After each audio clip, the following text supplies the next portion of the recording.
Feeling a knot in your stomach every time money comes up with your partner? You're not alone, and it's costing you more than just peace of mind. Hey everyone, ever felt like discussing finances with your significant other is like walking through a minefield? One wrong step and boom, an argument explodes, or an awkward silence settles like a thick fog. It's a common struggle, but it doesn't have to be this way. Today, we're going to uncover the secrets to transforming those tense money talks into open, honest, and even empowering conversations that strengthen your bond, not break it. We're going to peel back the layers of financial communication, discover why it's such a touchy subject, and arm you with practical tools to navigate it like a pro. Stick around, because by the end of this, you'll be ready to tackle those money chats with confidence and clarity. The silent saboteur. Why money matters so much. Money. It's more than just numbers in a bank account or plastic cards in your wallet. It's deeply intertwined with our values, our fears, our dreams, and our sense of security. Think about it. Our earliest memories of money often come from our families. Did your parents argue about bills? Were they tight with money or overly generous? These early experiences shape our financial blueprint, creating unconscious biases and habits that we carry into our adult relationships. For some, money represents freedom. For others, it's a source of constant anxiety. These differing perspectives are often the root cause of conflict in relationships. Imagine Sarah and Mark. Sarah grew up in a household where money was discussed openly, budgets were a family affair, and saving for big purchases was a celebrated achievement. Mark, on the other hand, watched his parents constantly struggle, silently bearing financial stress and avoiding any talk about money. When they moved in together, Sarah naturally wanted to create a joint budget and discuss shared financial goals. Mark, feeling a familiar knot in his stomach, would shut down or get defensive, seeing her desire for openness as criticism or control. This isn't because he doesn't love Sarah, but because his past experiences have wired him to perceive money discussions as inherently negative or threatening. A study by Fidelity Investments revealed that 4 in 10 couples disagree about money at least monthly, and money issues are a leading cause of divorce. This isn't about how much money you have, but about how you communicate about it. It's not the dollar amount, but the emotional baggage attached to those dollars. We project our hopes, our fears, our insecurities onto our finances, and when those projections clash with our partners, fireworks ensue. Understanding this emotional landscape is the first crucial step to navigating money talks without awkwardness. Unpacking your financial backpack. Before you can even begin to talk to your partner, you need to understand your own relationship with money. Think of it like this.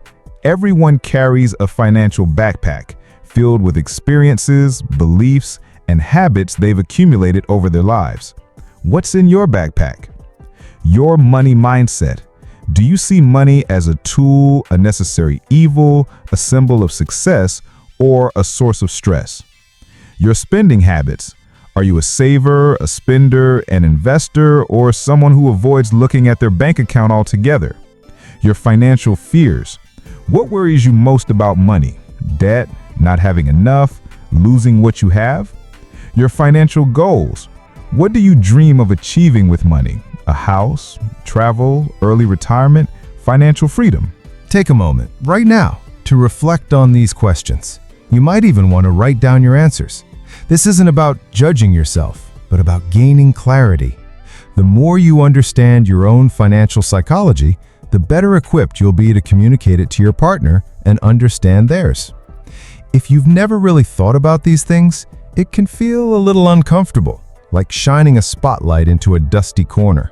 But trust me, this self-awareness is your superpower in building a healthier financial relationship. The awkward dance, common problems, and why we avoid them. Why do we dread these conversations so much? It's not just the numbers, it's the fear of judgment, the fear of conflict, the fear of discovering uncomfortable truths. We often sidestep money talks because fear of judgment.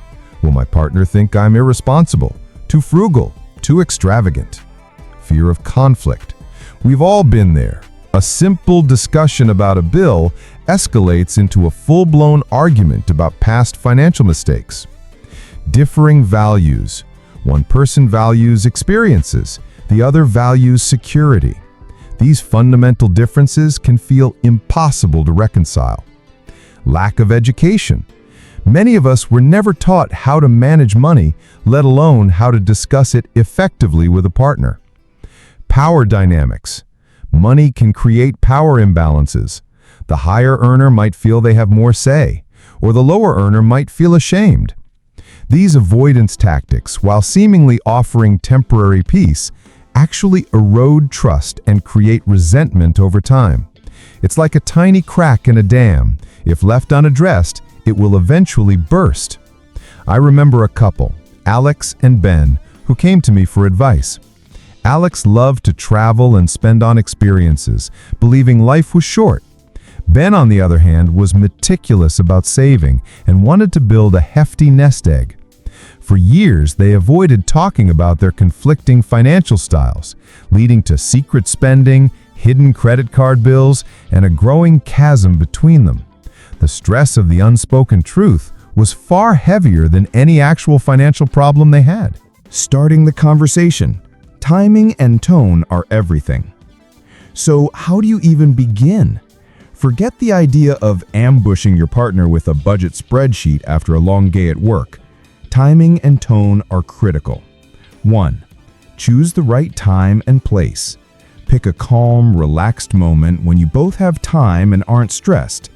This isn't a discussion for the dinner table after a stressful day, or for a quick chat before heading out the door. Maybe a Saturday morning over coffee, or a quiet evening when the kids are asleep. 2. Set the stage and the intention. Frame the conversation positively. Instead of, "We need to talk about our terrible spending," try, "I'd love for us to get on the same page about our financial future so we can achieve our dreams together." Use "we" and "us" language to foster partnership. I've been thinking about our big dream of traveling through Europe, and I believe that if we work together on our finances, we can make that a reality sooner than we think. 3. Start with your why. Explain why you want to talk about money. Is it to save for a vacation, buy a house, get out of debt, or simply feel more secure? When you connect the conversation to a shared dream or a positive outcome, it becomes less about rules and more about partnership. 4. Be prepared to listen more than you talk. This isn't a lecture, it's a dialogue. Ask open-ended questions and truly listen to your partner's responses without interrupting or judging. What are their hopes, their fears, their past experiences with money? 5. Start small. You don't need to tackle every financial issue in one sitting. Maybe the first conversation is just about understanding each other's money history. The next could be about shared goals. Break it down into manageable chunks to avoid overwhelming yourselves. Imagine initiating a money talk like planting a seed. You wouldn't just throw it on concrete and expect it to grow. You prepare the soil, water it gently, and give it the right environment. Similarly, a productive money discussion needs the right timing, a gentle approach, and an intention to nurture growth, not cultivate conflict. The Toolkit. Practical strategies for open communication. Now that you've set the stage, let's dive into some practical tools and strategies to keep those money conversations flowing smoothly. 1. The weekly money date. This is gold. Schedule a regular, short, 15 to 30-minute money date once a week or bi-weekly. This isn't about intense budgeting sessions initially, but about creating a consistent, low-stress forum for financial discussions. Use this time to review your spending for the week, not to criticize, but to understand where money is going. Discuss upcoming expenses, who needs what bills are due. Share any financial anxieties or wins. Dream about future goals. Keep the big picture alive. This routine normalizes money discussions, making them less daunting. It takes the pressure off any single conversation and builds a habit of financial partnership. It's like tending a garden. Regular, small efforts yield beautiful results. 2. The budget, your financial GPS. The word budget often conjures images of deprivation, but it's actually your financial GPS. It tells you where you are, where you want to go, and how to get there. Choose a method together. There are tons of budgeting methods: the 50-30-20 rule, zero-based budgeting, envelope system, or apps like Mint or YNAB. Find one that works for both of you. Don't force one person's preferred method on the other. Track your spending initially. For a month or two, just track every dollar spent. This is often an eye-opener and provides concrete data for discussion, removing the he says, she says argument. Allocate money based on values. This is where the magic happens. Instead of just cutting expenses, decide where you want your money to go based on your shared values and goals. If travel is a priority, allocate more there. If paying off debt is key, that gets a bigger slice. Build in fun money. Don't make it all about sacrifice. Each partner should have a discretionary amount they can spend without needing approval. This fosters financial autonomy and reduces resentment. This is sometimes called play money or guilt-free spending. This small allowance can prevent bigger financial blow-ups. A budget isn't a straitjacket. It's a financial roadmap that gives you freedom within boundaries. It allows you to say yes to the things that matter most and no to the things that don't align with your goals. 3. Shared accounts versus separate accounts. Finding your balance. This is a hot topic, and there's no single right answer. Many couples find a hybrid approach works best. A joint account for shared expenses, a common account for rent or mortgage, utilities, groceries, and other household bills. Each person contributes a proportional amount. Individual accounts for personal spending, for clothing, hobbies, gifts for each other, or anything purely personal. This gives each partner a sense of financial independence. The key is transparency and agreement on how these accounts will be used. It's not about hiding money, but about empowering each other to manage personal funds. Some couples find that having individual allowance money they can spend without justification is crucial for their peace of mind and prevents arguments about frivolous purchases. For example, if one partner loves collecting rare comic books and the other loves expensive shoes, having individual spending money for these passions avoids conflict and allows for personal joy. 4. Addressing debt, a united front. Debt can be a huge source of stress and shame. It's vital to tackle it as a team. Full disclosure: both partners need to be completely honest about any existing debt. Credit cards, student loans, car payments, etc. No judgment, just facts. Create a debt payoff plan. Decide together on a strategy. The debt snowball, paying off smallest debts first, or debt avalanche, paying off highest interest debts first, are popular methods. Support, not blame. If one partner brought more debt into the relationship or made a past financial mistake, focus on moving forward, not on assigning blame. You're a team now. Navigating disagreements when sparks fly. Even with the best intentions, disagreements will happen. Here's how to handle them constructively. Take a break. If emotions are running high, agree to pause the conversation and revisit it later. I'm feeling a little overwhelmed right now. Can we pick this up tomorrow morning? Focus on the why. Instead of arguing about the what, like you spend too much on gadgets, try to understand the why behind your partner's financial habits. Is it security, comfort, status, or something else? Use I statements. Instead of "you always overspend," try "I feel anxious when I see our savings account balance going down." This expresses your feelings without accusing your partner. Seek common ground. Even if your spending styles are different, you likely share common financial goals, like security or future dreams. Anchor your discussions around these shared objectives. Consider a third party. If you're really stuck, a financial therapist or counselor can provide a neutral space and tools to help you communicate effectively. Sometimes an objective outsider can help unravel long-standing patterns.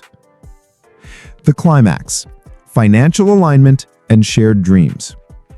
The ultimate goal of all these conversations isn't just to avoid awkwardness, it's to achieve financial alignment, where both partners feel understood, respected, and excited about their shared financial future. This alignment isn't a one-time achievement, it's an ongoing process, a continuous dance of communication and compromise. Imagine reaching that point where discussing money no longer feels like a chore, but an exciting planning session. You're sitting together, maybe during your weekly money date, reviewing your progress towards buying that first home or planning that dream vacation. You're not arguing about past mistakes. You're celebrating milestones and strategizing for future ones.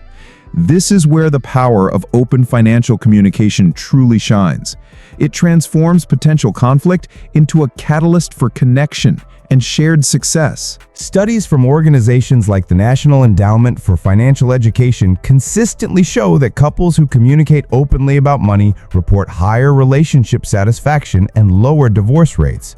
It's not about having identical financial personalities, but about building a bridge of understanding and mutual respect. When you align your financial goals, you're not just aligning your bank accounts, you're aligning your lives, your dreams, and your future together. This alignment fosters a deep sense of trust and partnership that extends far beyond the realm of money. Remember Alex and Ben? After much effort and using some of these tools, they started scheduling regular money dates. They uncovered that Alex's desire for experiences stemmed from a deep-seated fear of regret, while Ben's intense saving came from a childhood where his family lost everything. Understanding these underlying whys allowed them to create a budget that allocated funds for both their travel dreams and their long-term savings goals. They even found a way to compromise on an investment property that satisfied both their needs for adventure and security. Their financial conversations transformed from tense standoffs into collaborative planning sessions, bringing them closer than ever. It wasn't easy, but the payoff was a relationship strengthened by honesty and mutual respect. Conclusion: talking about money in relationships doesn't have to be a source of stress or awkwardness. It's a skill, and like any skill, it gets easier and more effective with practice. By understanding your own financial history, setting the stage with intention, using practical tools like money dates and shared budgets, and learning to navigate disagreements constructively, you can transform these conversations from minefields into stepping stones towards a stronger, more connected relationship. Embrace the journey of financial communication and watch as your relationship flourishes in unexpected ways. If you found this video helpful, give it a like and share it with someone who might need to hear this. And for more insights on building a stronger financial future, make sure to subscribe to RainWish. Goodbye.